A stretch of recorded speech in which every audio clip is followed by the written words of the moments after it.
everyone, my name is Amber, welcome back to my channel. Today I'm going to be talking about my quarterly statistics for the first quarter of the year. I stopped doing these statistics in my wrap-up videos, but I miss doing them, so I've decided to do them each quarter of the year and we can see how each quarter compares, which one's going to be better or worse. I think I know which quarter is going to be the worst for me. Hopefully things will improve from there. I've gone quite in depth with these stats, I've got them all on a notebook, but do let me know if there are any that you're particularly interested in and then I can incorporate them in my next video. Without further ado, let's get started. So starting simply, the books that I read amounted to 52, which was pretty great. The majority of that was in February, so I read 15 books in January, 29 in February and 8 in March. February was when I was doing my 29 books challenge, January was the beginning of the year so I was really motivated, and then March happened. That was when all the coronavirus stuff sort of kicked off. We were starting to worry about work and if we would be quarantined, so March was just not a good reading month for me. April has been better so far, don't worry, but I'm kind of glad that I got so many books read in February, because otherwise I would be feeling kind of down about myself in that I would be trying to secretly read 100 books a year, and then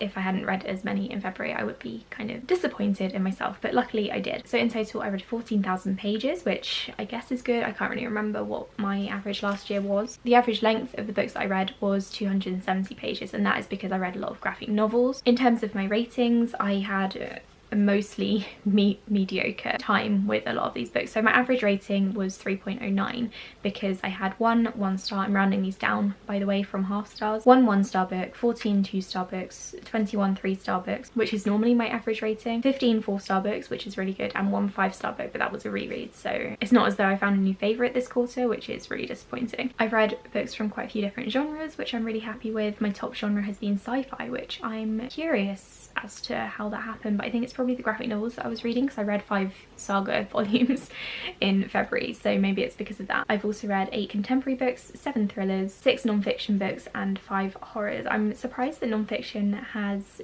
kind of blown up for me this year. At least it had this first quarter, not so much this second one so far, but it's mostly because I listen to non-fiction as audiobooks and my commute has been longer up until March, so I was listening to a lot of non-fiction. I really need to get back into that. 41 of the books that I read were new reads and 11 books were rereads, and I also had 1 DNF. In case you're curious about the year in which these books were released, I had read 2 books that were released in the 90s, 4 books that were released in the 2000s, 28 books that were released in the 2010s and 18 books released in the 20s. 18 new releases, which is quite good. I've started tracking the location of the books that I've been reading, as in where the author is from or where the book is set. Most of the books unfortunately have been set in the USA, so I think in this next quarter I'm going to try to read a bit more widely and then we'll see how that goes. So 30 of the books that I read were set in the USA, 7 were set in the UK, 2 were set in Ireland, 1 was set in China, 1 was set in Greece. Kind of, it was Circe, so it was sort of set in Greece, but mythological Greece, but I'm still counting it. 5 books were set in space and then 4 books were set in a fantasy world. I definitely feel like my space and fantasy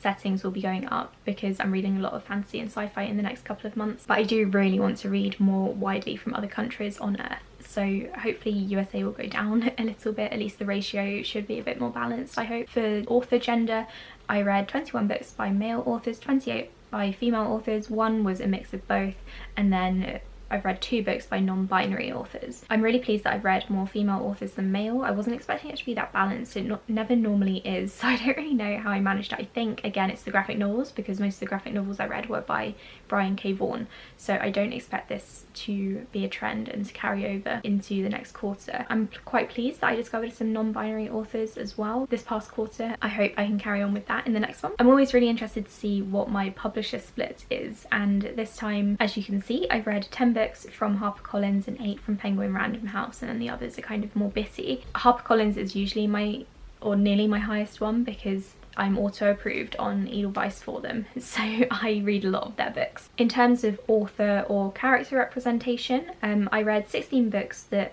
had no representation at all. I read 17 books that were a combination of things, so race, mental illness, LGBTQ. I really would like to track them better, but my spreadsheet doesn't allow for multiple picks. I read 7 books that had some sort of race representation, 6 with mental illness. So I think from this I would like to read more from LGBTQ authors or with LGBTQ characters, but I do feel as though the combo does include some non-straight characters. For age group, I read 36 adult books and 16 YA books, which is unsurprising to me now, but if that had been the case several years ago, I would have been very shocked because I was reading a lot of YA, but now I feel like I connect more with adult books, so I'm reading a lot less YA. Honestly, I can see that trend continuing. I'm reading a lot more adult thrillers now and non-fiction, which also counts as adult, although that doesn't mean that I'm going to stop reading YA completely. 27 of the authors I read were new to me and 25 were old, and I'm really pleased with this split because, as you may know, I'm trying to read from debut authors this year, a lot of them, which means that a lot of authors will be new to me. And I also really like discovering new authors as well and reading their backlist, so that's always exciting. I copied this next one from Teresa from Ivy Muse. She looked at the popularity of the books that she read, so it was hyped versus obscure,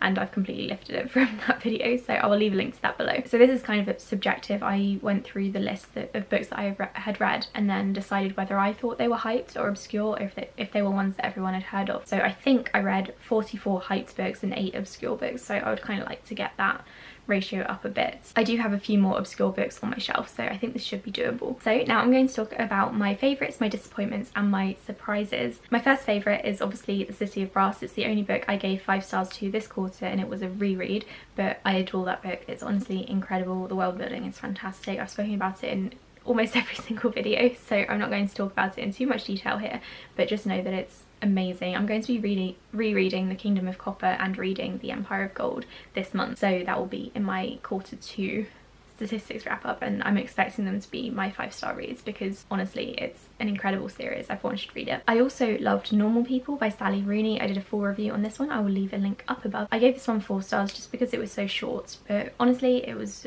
really enjoyable. It was really well written apart from the lack of punctuation, and it was just a really easy read, so I'm really glad that I read it. And then I also really enjoyed One of Us Is Next, which I also reviewed. I will leave a link up above. I gave that one 4 stars. It's the sequel to One of Us Is Lying, which was a hit a few years ago, and again it's a really good thriller. This author is writing some really good thrillers right now, and I can't wait for her next book, The Cousins, to come out towards the end of the year. There were a few disappointments, unfortunately. I've got 4 here to talk about because they're the ones that really stood out to me. So the first one is Where the Crawdads Sing. This one is so hyped. It came out sometime last year and it was so hyped and everyone was talking about it, but I just thought it was kind of average, so yeah, that was a bit sad. I thought it was going to be a 5-star read, but it wasn't. Roomies by Christina, which I absolutely hated. That's my 1-star book of the year. The only one of the year so far. It's an adult romance and the relationship was problematic, so of course I hated it. A Big Ship at the End of the Universe, which I buddy read with my friend, and we both were really disappointed by it. So it's being sold as science fiction, but it's more magical science fiction, so sci-fi fantasy set in space, and I thought it was going to be a really cool book about a band of people coming together to find a derelict spaceship and loot it. It was kind of boring and the writing just was not good. I don't know if the author improves in the sequels, and I'm kind of curious to see if they do, but I'm not really holding out much hope. And finally, The Hand on the Wall was another disappointment. I reviewed this one as well, leave a link up above. I honestly feel like this trilogy got worse with every single book. I really enjoyed the first book, Truly Devious, but by the time it ended, it just seemed a bit pointless to me. I feel like the author, Maureen Johnson, didn't really put much thought or effort into books 2 and 3.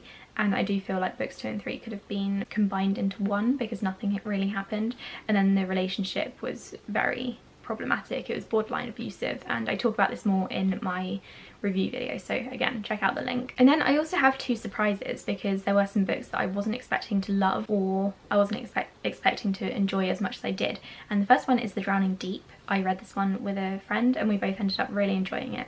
I wasn't expecting to love this one because I read Mira Grant's other book, Feed, and that was just kind of okay. Into the Drowning Deep has really improved. Like, her writing has gotten so much better. I really enjoyed the atmosphere the most. It's set on a ship in the Mariana Trench, floating over the Mariana Trench really, and there are killer mermaids, and the horror aspects and the suspense of it just was really, really good. And I also really enjoyed the sciencey stuff because even though it was kind of bogged down by it at times, you could tell that Mira Grant was really into that, so I kind of liked that her passion for science came through. And then my second surprise was The Assassin's Blade, which I did only give 3 stars, but I was surprised that I enjoyed it so much after so many years, and I was surprised that I could still really connect with Sarah J Maas's writing, because you hear all these things about Sarah J Maas online and how her writing is trashy. She's not the most well-regarded author. Like, her books are talked about on Booktube as though they're guilty pleasures, and I stopped reading her Throne of Glass series when I quit Booktube or paused Booktube back in 2015, 2016. So the last one that I read was Queen of Shadows, which I loved. I gave it 5 stars. I did a review on it. I adored it. Over the years I've heard so many things about her books and I just haven't been that keen on picking them up, but then I did pick up The Assassin's Blade because I'm rereading it with one of my friends who I read it with originally, and we both fangirled over it. She was part of the Sarah J Maas street team, which was really cool. This is how into the series we were at the start of Booktube and book blogging, and I ended up really enjoying it and still really connecting with Selena, so I'm really looking forward to reading the rest of the series because I think it's well written. Like, they're not the most critically acclaimed books or anything, they're not going to be classics, but they're really enjoyable and really easy to read, so I don't see why Sarah J Maas is spoken about in that way because I think she's amazing. So those are all my statistics and my favourites, disappointments and surprises of the first quarter. Do let me know in the comments below what you thought of this video, what I could include, what would be interesting to you for next time. Also let me know if you'd be interested in me doing YouTube statistics or book blogging statistics, because I'd really like to incorporate more Booktube and website sort of growth and analytics into my videos, but I don't really know how to do that, so I don't know whether to do a separate video on my YouTube stats and how I'm growing or how much money I'm making from my website, maybe something like that. I don't know, it's just kind of an idea, so let me know if that's something that you'd enjoy. Thank you so much for watching my video and I'll speak to you all in the next one. Bye.